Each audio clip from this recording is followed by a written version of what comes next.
Dans la dernière leçon, nous avons constaté un problème avec ce maillage, et notamment vu que celui-ci était ouvert. Si je le sélectionne, je me tourne à nouveau ici vers Propriétés, maillage ouvert.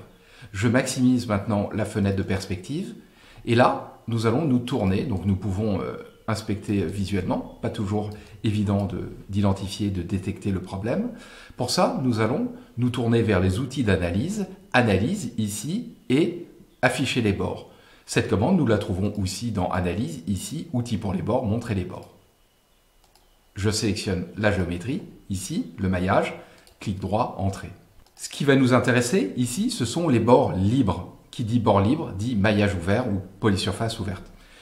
Par défaut, la commande ici est placée sur tous les bords. Donc ici, nous voyons tous les bords, qu'ils soient libres ou non, et nous sélectionnons bord libre. Une fois cette option sélectionnée, nous avons la possibilité de zoomer ici sur le bord libre. Donc le voici. Si je zoome encore, donc on constate ici que la face déborde un tout petit peu. Ce type d'erreur est assez courante pour les modèles créés et importés à partir de SketchUp. Donc ici, ce que nous allons faire, c'est que nous allons sélectionner cette face, nous allons la supprimer et nous allons la recréer.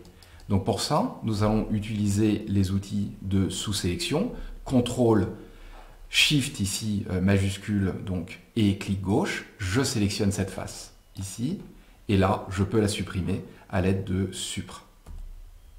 L'outil est toujours actif ici et fait état de la boucle de bord ouverte. Alors pour fermer le maillage, nous pouvons nous tourner vers les outils de réparation de maillage. Donc ici, je me tourne vers maillage, outils de réparation, et là, j'ai remplir tous les trous, donc toutes les ouvertures planes. C'est un peu le boucher trou plan du maillage ici. Deux faces ont été créées ici. Je peux effectuer un zoom sur les bords libres à nouveau. Rhino me demande de sélectionner la forme, je la sélectionne, je sélectionne le maillage ici, clic droit, l'objet ne dispose d'aucun bord libre. Nous pouvons le confirmer en sélectionnant le maillage, en nous tournant vers les propriétés, et ici nous avons un type d'objet maillage fermé. Avant de terminer cette leçon, je vais fermer la fenêtre d'analyse des bords ici, et clic droit pour zoom étendu toutes les fenêtres.